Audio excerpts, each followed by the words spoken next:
the Trojans their only EPC loss of the year, and it was certainly a frustrating match for Parkland. Talking to Coach Scott Trumbauer, he said there were moments in that match where the team just couldn't find a solution. And then looking back onto the stat sheet, he saw that they actually led Whitehall in every section of the stat sheet except for service aces. Now, that fact has given the team something to focus on when preparing for this match. They know that serve receive is going to be so important. And then on the other side of the net, Whitehall knows that that was one of their strengths. They plan to serve tough and aggressive. George Kowich also told me that they know that Parkland's middles are one of their greatest strengths, and they're actually prepared to lose points there. Their primary focus on defense is shutting down Josh Nation and the outside attack. Parkland is the only one that uses an underclassman. That's Josh Nation, who he stepped in this year. Shaler doesn't use a single underclassman in their starting lineup or in any of their rotations. It's all seniors. They each have 12 seniors, and they both have that state tournament experience that's going to make things interesting. Also, there's a personal aspect to things. When you have a rematch between two teams, especially a team like Shaler, who's still chasing their very first state title, there's a personal aspect. You have that emotion there. Shaler wants this one bad, and so does Parkland. Siera Jones is standing by downstairs with the veteran head coach. All right, Coach, congratulations. Before tonight, 0-2 versus Whitehall in the district finals. Not anymore. How does this feel?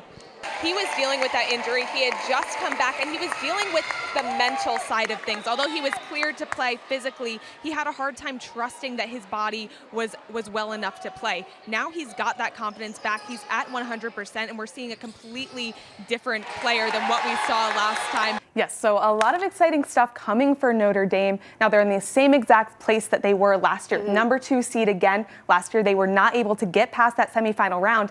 This year, they have the chance to do that. And the way the bracket is set, they have the potential to face the only 2 teams that beat them during the regular season in leagues. Tonight's matchup with Easton has been one that Pleasant Valley has looked forward to since last season's district championship. But today's win gave the team more than just redemption, as goalie Abby Boyer recorded her 200th career save, and head coach Tony Bush recorded the program's 100th victory. Talking about Josh Nation, he's clearly had a great start today, and there's no doubt he's a force to be reckoned with, but he actually spent his freshman season as a middle on JV. Last year when there was an open spot on varsity in the outside, he made the transition into the new position, and Scott Trumbauer says it's his pure athleticism that allowed him to make that transition look so natural. But he's actually not satisfied with being an offensive threat alone. He's working on being a complete player. He's working on defense, serve, receive. He wants to contribute in more ways than one. Offense is certainly the way he's contributing right now, though. Downstairs with Siera Jones.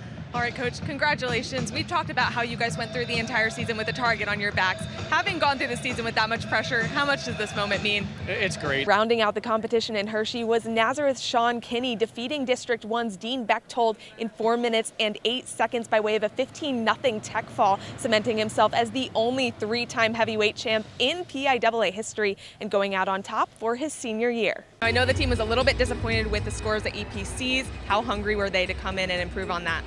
I think our biggest... After tonight's clash of the 2 Colonial League powerhouses, Palmerton remains as the only undefeated team left standing in the league, an accomplishment that came hard-earned, but may serve as both a blessing and a curse come playoff time. That last matchup between Parkland and Whitehall in the EPC finals, something George Kowich said that the team was missing was a little bit of swagger. That's something that we saw when they played versus Emmaus, both in the EPC semifinals and in the district semifinals. They had a confidence that they belonged in that match, that they could contend, and it's something they were missing. They had conversations about it, and you can see it's a completely different demeanor from the team. They believe that they belong here, and that has made all the difference here tonight.